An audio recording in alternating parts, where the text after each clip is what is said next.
There's a time for everything, and a season for activity under the heavens. There's a time to be born and a time to die. A time to plant and a time to uproot. A time to kill, and there's a time to heal. There's a time to tear down and a time to build. A time to weep and a time to laugh. A time to mourn and a time to dance. A time to scatter stones and a time to gather them. A time to embrace and a time to refrain from embracing. A time to search and a time to give up. A time to keep and a time to throw away. A time to tear and a time to mend. A time to be silent and a time to speak. The sudden death of my friend Kaylee at 13 years old, hit by a drunken driver, brought upon me a profound mourning that, till this day, still affects me.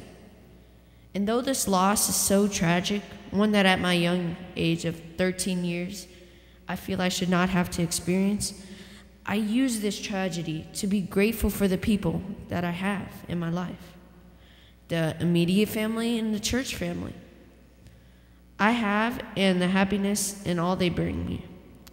And at this time, I use the time to heal. I have felt the blessings upon me by different people at different times through this journey. Like the way my Sabbath school teacher, Miss Sabine, works so hard and so diligent in what she does. Like the way that Joe DeLima is always there when I need him to help and teach me. Like the way Carlisle always trusts me in my abilities to speak to others, and too many others to name. My mother always tells me that my confidence in speaking to others is a direct reflection of how my church family loves and cares and influences me.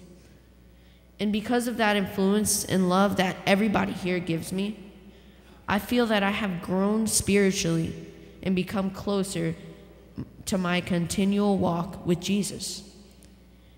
It was at this time that I felt it was a time to embrace. I have also been heavily affected by the horrendous murders of 20 innocent children among 28 killed in Connecticut. I have thought seriously that the verses, a time to mourn and a time to hate, apply to that situation. And I wondered to the Lord, why do things like this happen? What am I to learn from this? Am I not sure what the answer is? Maybe I'm too young to understand, or maybe I'm not ready for the answer. What I do know is that in the Bible, in Revelations 12, verse 12, it says, "Therefore rejoice, O heavens, and you who dwell in them. But woe to you, earth and sea, for the devil has come down to you in great wrath, because he knows that his time is short." Satan wants us to lose faith in God, faith in one another, and faith in ourselves.